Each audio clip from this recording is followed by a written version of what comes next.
Hello friend, स्वागत है आपका अपने चैनल आज क्लास में। आज की इस वीडियो में मैट्रिक बोर्ड परीक्षा 2021 के लिए हिंदी का काफ़ी महत्वपूर्ण सब्जेक्टिव क्वेश्चन हम आपको बताने वाले हैं, जो 2021 बोर्ड एग्जाम के लिए काफ़ी महत्वपूर्ण है। तो एक भी प्रश्न आप स्किप मत कीजिएगा, वीडियो को पूरा शुरू से लेकर अंत तक देखिएगा। चैनल को सब्सक्राइब नहीं किए तो चैनल को सब्सक्राइब कर लीजिएगा, साथ में बेल आइकन को ऑल पे दबा लीजिएगा। तो आइए शुरू करते हैं यहाँ पे पहले नंबर प्रश्न से। और जो ये पहला प्रश्न है ये काफ़ी महत्वपूर्ण है।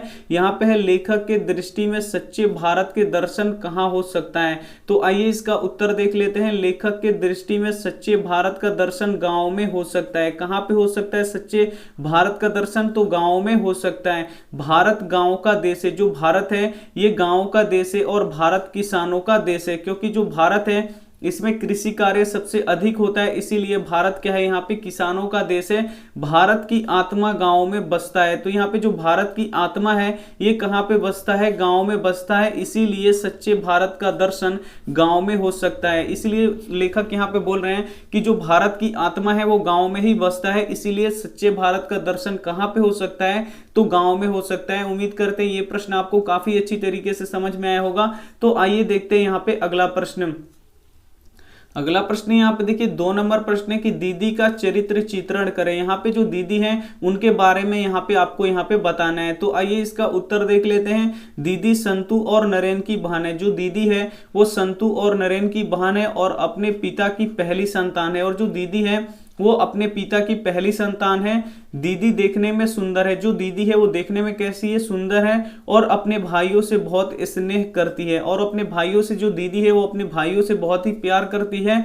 भाइयों के भीगने पर दीदी नाराज होती है। जो जब यहाँ पे संतु और नरेन यहाँ पे दीदी के भाई हैं, तो यहाँ पे देखिए जब संतु और नरेन यहाँ पे भीगते हैं तो दीदी नाराज भी होती है, उनके भीगे कपड़े बदलती है। और क्या करती है? जो संतु और नरेन है उनके भीगे कपड़े बदलती है, बाल संवारती है। दीदी घर में पड़े रहना उसे अच्छा नहीं लगता था। दीदी को यहाँ पे देखिए, दीदी को घर में पड़े रहना अच्छा नहीं लगता था। दीदी दिन भर घर में पड़ी रहती थी, उसे घर में पड़े रहना अच्छा नहीं लगता था। किंतु पिताजी बेटे बेटी में फर्क समझते हैं। जो संतु और नरेन के पिताजी थे वो बेटे बेटी में क्या समझते थे? फर्क समझते थे, इसीलिए दीदी को हमेशा घर में रहने के लिए बोलते हैं। और यहाँ पे देखिए, और अपनी बेटी को पीटते हैं। और जो दीदी है यानी संतु और नरेन की बहन है उसको पीटते रहते हैं। वह अपनी जीवन सिसक सिसक कर व्यतीत कर रही है। जो दीदी है वो अपने जीवन क्या कर रही है? एक घर में सिसक सिसक कर व्यतीत कर रही है। तो ये था यहाँ पे दीदी का चरित्र चित्रण। तो उम्मीद करते हैं ये भी आपको काफी अच्छी तरीके से समझ में आया होगा और ये प्रश्न बोर्ड एग्जाम के लिए काफी महत्वपूर्ण है। तो आप लोग एक भी प्रश्न स्किप मत कीजिएगा, वीडियो को पूरा शुरू से लेकर अंत तक जरूर देखिएगा। ये देखते हैं यहाँ पे अगला प्रश्न। अगला प्रश्न यहाँ पे देखिए 3 नंबर प्रश्न है, प्रतीक्षा करते हैं पत्थर कविता से आप क्या समझते हैं? काफी महत्वपूर्ण प्रश्न है ये भी। तो आइए इसका उत्तर देख लेते हैं। यहाँ पे प्रतीक्षा करते हैं पत्थर कविता से हम यह सीखते हैं कि मानव जीवन में सुख दुख आते रहते हैं। जो प्रतीक्षा करते हैं पत्थर कविता से हम यह सीखते हैं कि मानव जीवन में दुख और सुख आते रहते हैं। जीवन सीधा नहीं चलता है। जो जीवन है वो कभी भी सीधा नहीं चलता है। उत्थान और पतन जीवन का नियम है, यानी आगे बढ़ना और पीछे बढ़ना, यानी सुख और दुख यहाँ पे जीवन का ये क्या है? नियम है। अगर यहाँ पे जीवन में सुख आता है तो उतावला नहीं होना चाहिए। अगर जीवन में आपके सुख आता है तो उस सुख को देख के यहाँ पे अधिक उतावला नहीं होना चाहिए। और यहाँ पे देखिए दुख जीवन में आए तो घबराना नहीं चाहिए। अगर आपके जीवन में दुख आता है तो घबराना नहीं चाहिए। हमें धीरज और साहस के साथ सबका सामना करना चाहिए। सुख आए तो भी जीवन में और दुख आए तभी जीवन में, दोनों का यहाँ पे धीरज और साहस के साथ यहाँ पे सामना करना चाहिए। तो ये भी प्रश्न काफी महत्वपूर्ण था आपके बोर्ड एग्जाम में। इसमें बताया गया है कि अगर जीवन में सुख आए या दुख आए तो आपको घबराना नहीं चाहिए। दोनों को यहाँ पे क्या करना चाहिए? धीरज और साहस के साथ इसका सामना करना चाहिए। और जो सुख और दुख है वो जीवन का अहम हिस्सा है। ये दोनों सुख और दुख यहाँ पे जीवन में आते रहता है, तो इससे आपको यहाँ पे घबराना नहीं चाहिए। और सुख आए तो ज्यादा उतावला नहीं होना चाहिए और दुख आए तो ज्यादा घबराना नहीं चाहिए, यही इसमें बताया गया है। तो उम्मीद करते हैं काफी अच्छा लगा होगा ये प्रश्न। तो आइए देखते हैं यहाँ पे अगला प्रश्न। अगला प्रश्न यहाँ पे देखिए 4 नंबर प्रश्न है कि बहादुर के चले जाने पर निर्मला को किस बात का अफसोस हुआ। काफी ही महत्वपूर्ण प्रश्न है ये भी कि बहादुर के चले जाने पर निर्मला को किस बात का अफसोस हुआ। तो आइए इसका उत्तर देख लेते हैं।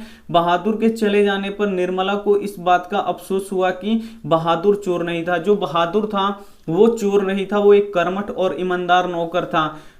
उस पे चोरी का झूठा आरोप लगाया गया। जो बहादुर था उस पे चोरी का झूठा आरोप लगाया गया और आरोप लगाने पर निर्मला ने बहादुर को बहुत ही यहाँ पे भला बुरा कही थी। जब बहादुर पे यहाँ पे चोरी का झूठा आरोप लगा था तो जो निर्मला थी वो बहादुर को बहुत ही भला बुरा कही थी। और बहादुर यहाँ पे देखिए, बहादुर निर्मला की सेवा बहुत ही दिल से करता था। जो बहादुर था वो निर्मला को अपनी मां मानता था, उसकी सेवा बहुत ही करता था। लेकिन जब बहादुर पे यहाँ पे चोरी का झूठा आरोप लगा तो जो निर्मला थी वो क्या की, बहादुर को बहुत ही भला बुरा कही। और यहाँ पे जो बहादुर था वो चोरी नहीं किया था। जब वो घर छोड़ के चला गया तो इस बात की अफसोस उसको बहुत हुई निर्मला को। तो ये भी प्रश्न आपको काफी अच्छी तरीके से समझ में आया होगा। तो आइए देखते हैं यहाँ पे अंतिम प्रश्न और 5वां प्रश्न। यहाँ पे 5वां प्रश्न है कि संदार लबादा किसका गिर जाएगा और क्यों। ये भी काफी ही महत्वपूर्ण है, बोर्ड एग्जाम में बार बार पूछता है कि संदार लबादा किसका गिर जाएगा और क्यों। तो आइए इसका उत्तर देख लेते हैं। संदार लबादा भगवान का गिर जाएगा, भक्त अगर भगवान के प्रति अपनी भावना कम कर दे तो। यहाँ पे देखिए संदार लबादा किसका गिर जाएगा, तो संदार लबादा यहाँ पे भगवान का यहाँ पे गिर जाएगा अगर भक्त उनके प्रति अपना भावना कम कर दे तो। अगर यहाँ पे जब भक्त भगवान को अगर नहीं माने तो उनका संदार लबादा क्या हो जाएगा, यहाँ पे गिर जाएगा।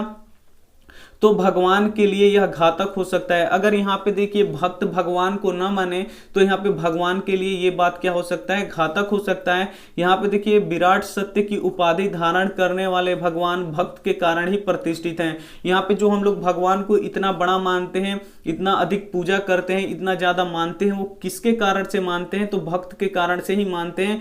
भक्त के कारण ही वो प्रतिष्ठित हैं। अगर भक्त नहीं होगा तो फिर भगवान का कोई भी अस्तित्व इस जीवन पे यानी इस धरती पे नहीं रह जाएगा। भक्त है तो यहाँ पे भगवान है, अगर भक्त नहीं रहेगा तो यहाँ पे भगवान का कोई भी मोल नहीं रह जाएगा। भक्त यहाँ पे देखिए, भक्त की अनदेखी करने वाले भगवान अपनी सत्ता से विमुख हो जाएंगे। अगर यहाँ पे भगवान भक्त को अनदेखी करने लगेंगे, यानी जो भक्त भगवान को मानता है, पूजा करता है उसकी, और यहाँ पे वो अगर कुछ भगवान से मांगे और उसको भगवान न दें तो क्या हो सकता है, भक्त यहाँ पे भगवान अपनी सत्ता से विमुख हो जाएंगे, यानी भक्त उनको नहीं मानेगा।